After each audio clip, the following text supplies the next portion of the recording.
are looking really dark and really grim for Lil Durk. Who would have thought that the Lil Durk arrest will uncover these many skeletons? It went from a murder for hire that's looking really sketchy and looking like Lil Durk has a great chance at beating this to Lil Durk possibly being a serial killer. This is insane. Now, the bad news for Lil Durk hits even harder because before we got the bad news, we got some really good news. You see, Lil Durk was arrested for the murder for hire for Quando Rondo's cousin Lil Pop, but a lot of us was really sketched out by the quote-unquote evidence against Lil Durk. And Lawyer for Workers Mo, who I believe was in attendance at the Lil Durk bond hearing, well, he reported that it was looking really good for Lil Durk, that Lil Durk's team had a brilliant day in court. Lil Durk was denied a bond today in California federal court, murder for hire charge where he's facing life in prison. Trial is scheduled to start in January. It went a lot better than that sounds. His attorney, Drew Finling, did a tremendous job diffusing several of the arguments that were making Durk look crazy. The government has these rap lyrics that they cite in the indictment, and they say, look, he's bragging about how Quando Rondo was on the news yelling, no, no. Drew Finling came in, and the government got a little shook up when he hit him with this. He hit him with a declaration from the music producer that said that that song was recorded months before that news story of Quando Rondo saying no, no ever happened. And so there's timestamps in this declaration from this producer showing the night those lyrics were recorded way before Quando was ever saying no, no. The fans responded back to that by saying, oh, really? Really? That's your trump card? Really? All right, bro, let's stop playing softball, bro. The feds revealed, hey, listen, Your Honor, we're actually investigating this dude for another murder that we believe beyond a reasonable doubt that he's a part of and he committed. Huh? The judge is like, wait. Another one? It said, oh yeah, did you not know? Let's break it down, Your Honor, all right? This dusty light-skinned dude here, all right, from Dump Street, he apparently killed Lil Durk's brother D-Thing. All right, now apparently these two were beefing over a girl. D-Thing allegedly got like one of his homies killed in 2015 over a girl they were dating. D-Thing was bragging about how all his ops is dead. And due to the taunting and the alleged body that D-Thing got, Gigi Pook, the light-skinned dude, his name is Gigi Pook, he apparently killed D-Thing. Now, Lil Durk couldn't get Gigi Pook killed because Gigi Pook got arrested shortly after for a double homicide and they tied him into D-Thing's murder after the fact. So Lil Durk decided he was gonna put out a bounty, right, for anybody associated with Dumb Street and Gigi Pook, as well as any GD out there. If you murk a GD, Lil Durk will give you a bag. That seems pretty reckless, but Lil Durk wanted blood, right? His brother just got killed by some dust mites. He wanted blood, bruh. So Lil Durk put out that bounty, man, and Dusty Ninjas came to collect. Now, two Dusty Ninjas in particular came to collect, all right? Their names were Preston Powell and Anthony Montgomery Wilson. Now, these two went out looking for anybody they can catch, bruh. Anybody. Lil Durk had a bounty out on some GDs or anybody involved with the dudes who got his brother, bruh. They just wanted to find anybody. So they came across the one dude they probably should have just let go. Like the one dude they probably shouldn't have killed. They didn't care who they ran across. They just wanted to run across somebody they can murk so they can get some paper from Lil Durk. So they came across Stefan Mack. Now check it out. Stefan Mack was actually at a church. He was outside a church working on a Stop the Violence initiative. He was across the street from a Stop the Gang Violence Initiative center.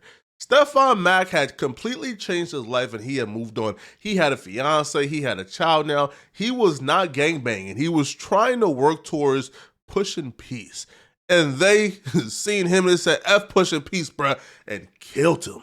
Lil Durk Sterney said, Your Honor, what does this have to do with Lil Durk?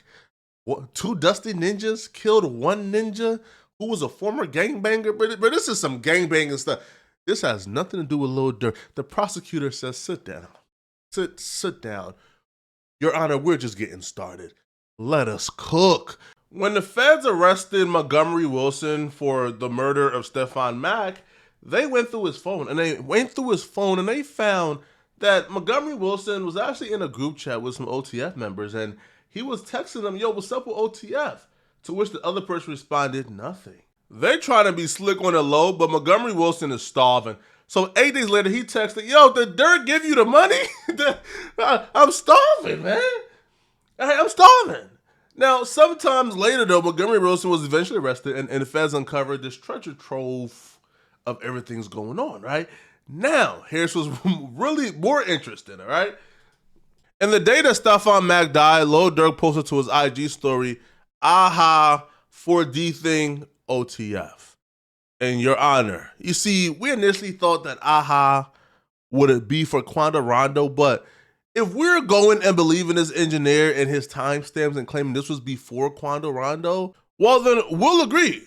We'll say, okay, it's not about Quando Rondo, but we do believe it could be about Stefan Mack because not only was Lil Durk bragging about the murders they've done and the kickbacks they've gotten, but Lil Durk also put one of the killers of Stefan Mack in the music video. Your Honor, do you still think we don't got nothing on Lil Durk? And Lil Durk attorney is saying back like, Your Honor, an indictment has not been filed yet. A grand jury has not put the Stefan Mack murder on Lil Durk yet. But then the prosecutor said, Your Honor, we got a treasure trove of information. We're investigating Lil Durk for a lot more things and a lot more bodies. As of now, there's an active investigation for Lil Durk on other murder for hires and other murders that he is possibly linked to. And because there's an ongoing investigation, we don't think he should be granted bond right now. The judge looked at the prosecutors, looked at the defense and said, bond denied. All right, Lil Durk ain't coming out of jail. Lil Durk is sitting there. But it gets worse for Lil Durk, though. It gets worse. You see, while the prosecutors is announcing, yo, we are investigating this, my favorite YouTuber, Trap Lil Ross, had them beat. Trap Lil Ross already got a 4-hour documentary coming out linking Lil Durk to 5 other murders. Y'all gotta go to his Patreon to watch the full video, but you can hear the description and it says 6 bodies. The many murders of Lil Durk. That's how many lives the internet thinks Lil Durk has taken. Ever since the bombshell indicted dropped accusing Lil Durk and a group of his friends of being responsible for a murder for hire plot targeting rival Quando Rondo, speculation has raged over whether this was one-off incident or in fact a pattern of deadly behavior. In this 4+ hour video, I'll be breaking down all of the 6 alleged murders of Lil Durk has been rumored to have something to do with. All right. Now listen, buddy. All right. Now, alleged. When Trap Lil Ross says alleged, bro, be careful, man, because 4 hours ain't alleged, homie. 4 hours of evidence linking Lil Durk to 6 murders ain't alleged. And Trap Lil Ross also said, you know what, man? Listen, aha, yeah, they were slick when they, brought out the timestamps for aha. But Your Honor, well, Trap Lil Ross didn't say Your Honor because he wasn't in court, but he came on social media and said, listen, that's one song, all right? The prosecutors ain't doing a job good enough. That's one song.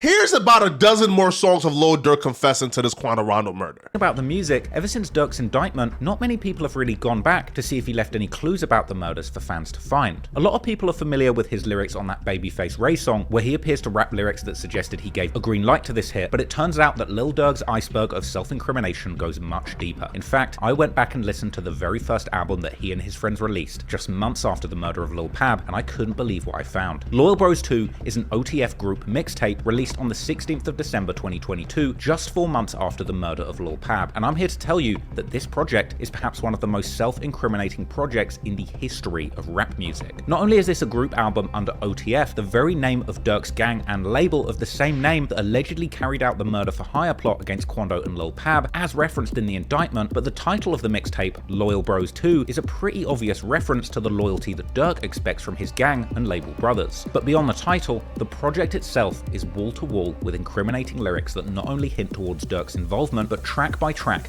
paints a vivid picture of exactly how the events unfolded, with Durk and his collaborators making countless references to the crime and its specific details.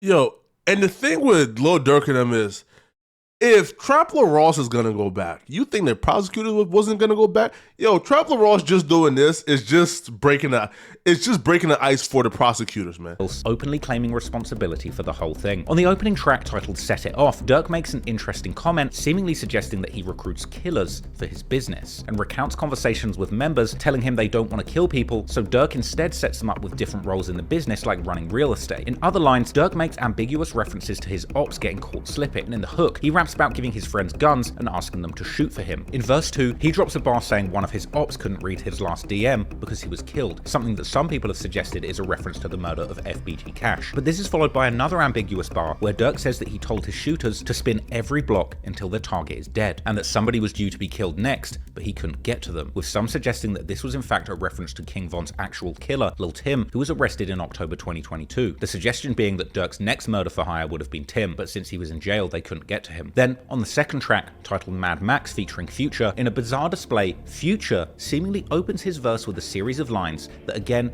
eerily mirror the exact details of Lil Durk's case, with Future rapping his lil bro, presumably Durk, drops bags and gets people killed and has people shot through the windows of their cars, and referencing that people get money put on their heads for messing with Durk. And Future even ends his verse with a jaw-dropping bit of foreshadowing saying ain't no RICO case gonna stop another body dropping, before asking how many bodies they have. The hook of the song would see Durk and Future likening their shooters running up on people and killing them to be similar to the movie Mad Max. And then in Durk's verse, he would go on an absolute rampage of self-snitching, boldly saying that he told Young Thug everybody that he'd shot and hinting that he could have been part of that RICO case that Thug caught if the feds were recording what he said. Durk then seemingly references the murder of Dirk Lucky Thug a solid one.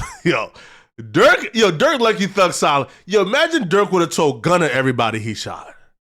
Imagine Dirk would have told Gunna, hey, bruh, I shot FBG Cash, we got Lil Pop killed, we got here from Dump Street killed, we got everybody killed, man. Quando's cousin Lil Pab, despite him actually not being involved in the death of Von, saying that when it's war, you don't see famous names being killed, but they still try and kill everyone around their targets. Durk then references the rumors that he was involved in the Pab murder, saying that he doesn't admit to crimes, but the blogs seem to accuse him as soon as people die, and saying that he would never admit to murder and is happy that other people are claiming that body, a line which I think refers to an alternative narrative that was spread around, suggesting that Lil Pab was actually killed by drug dealers that he ran off on. Of course, when the indictment dropped, it seemed pretty clear that that was cap. Durk would then go on to directly deny blackballing Quando Rondo from the record industry and casting doubt on his criminal past, before Durk says that he is the person who chooses if people live or get killed. He later appears to reference two details from the murder of Lil Pab, saying the Switch is bound to kill their ops, free McAdoo, a 600 member who committed numerous murders, and then saying the chilling and self-incriminating line, "We're flying to get you." Now perhaps this could be an Hey, look. Hey, listen, homie. Again, it could still be just a coincidence, okay? Maybe the we flying to get you. If you guys don't know, bro, Lil Durk put the goons on a flight to go to LA to kill Quando Rondo and Lil Pop. Quando Rondo survived, Lil Pop got killed, and then took a flight back. This could just be a coincidence, man, but let's go. Interpreted as saying that he would fly to collect Mac from jail if he was ever released, but to me, I think it's a different bar, where Durk is just mentioning one of his killers and then moving on to another line where he's self-incriminating himself, admitting that he will fly his shooters out to kill you, just like he did to Lil Pab. This is followed by another dark line where Durk says, "You ain't know we were gonna get you, did you?" On the next track, Yo, before he continues, I'll be wondering too, yo. Now, if you're a street dude, let me know. Yo, how do the people who are really killers, how do y'all feel when these rappers like put y'all in these songs?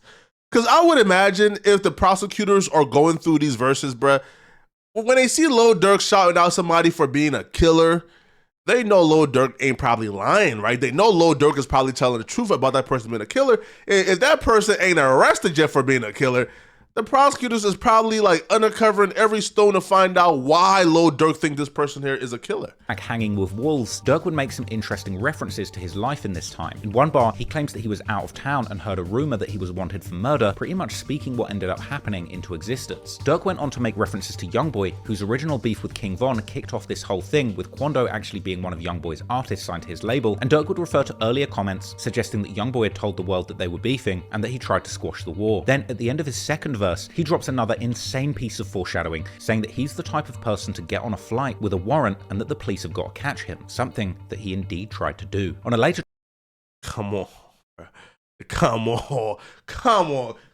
cuz. Yo, Yo, I'm more. Listen, I'm more. Come on, bro. Come on. Yo, imagine playing this at the Bond hearing, bro. Because they came up with another excuse claiming, oh, Lil Durk actually booked one flight. The flight just had multiple stops, so they thought he booked multiple flights to trick the feds when that wasn't true. He was on his way to Dubai. Imagine playing this, yo. I hop on flights knowing I have warrants, man, just to get away. Imagine playing this for the police, bro. A track called For Real that features OTF member Booney Mo, he would reveal that he sells drugs to make money while his friends do the murders. In a later lyric, he outright says that his friends kill the ops and says that they get paid $10,000 to spin, and saying specifically that they get $20,000 if they kill one of the target's friends, and ending the song saying all his friends kill people for real if you play with them. A later track that featured Booker 600 and Lil Durk had a peculiar title, Feed 'em Addies. Now this title is a slick double entendre referring to giving their killers both Adderalls to focus on the murders that they've been tasked to do, and giving them the addresses or addies of their rivals to find them and kill them. Something made explicit by the lyrics. And Booker goes on to rap that somebody's head got left on the wall for King Von. Then in Durk's verse, he would boast about having $50 million liquid and going on to rap an eyebrow-raising bar saying that he smashed somebody's nose and that in his hood, he's Pablo. Likely a reference to Pablo Escobar, but Oh, come on, homie. Come on, bro. Durk was snitching like this? Durk was snitching on himself like this? Son. In his nose, he practically smashed it. No, the prior line, the prior line was 50 million. I actually got a lick what I actually grabbed it with. Let's go, man. Mad Max, get ready to catch a kill. I'll feed them addies. Or even before. 50 million, I got it. In his nose, he practically smashed it. In my hood, I'm Pablo. Oh, come on, bro. That's a Lil Pop. Nickname was also Pablo. He then goes on to drop a series of bars that sound to me like they're directly referencing Lil Pab's murder, saying that he doesn't speak on murders or people trolling, and seemingly referencing Quando's relationship being signed to Youngboy's label, saying why you signed to the dudes that purged it. Then rapping the brutal lyric referring to the murder of Pab and Quando's reaction being broadcast on the news, saying when I seen he died, I kept scrolling, and admitting that he's into beef with someone's friend, another reference to Youngboy and Quando's relationship. The next track is seemingly another bold admission of the OTF crew's activities in the streets, the aptly titled track We Did It. This sees Booney Mo from OTF rapping back to back with a posthumous verse and ad-libs from none other than King Von, whose death sparked this deadly crime spree. The song featured a brazen chorus which saw Booney Mo rapping repeatedly, "They know that we did it," whilst backed up by King Von ad-libs. What did you guys do, Booney? Booney would then repeat the line, this time following the line about having diamonds on his chain, saying that they know we winning, with that line about winning followed by another King Von ad-lib saying they know. He goes on to rap, you know how we're spinning, and naming what guns they use, and saying if they catch an op, you know we're gonna get them. And he would end the hook saying that now they're smoking on their ops. In the verse, he mentions OTF DD or D-Ski locating ops for the gang and chasing ops in rental cars, which according... Wasn't Didi the one who put everything together for Lil Durk, got everybody on the flights, got everybody into the rental car, got everybody the guns? And then followed Quantarado in a rental car from his hotel to the gas station to kill him?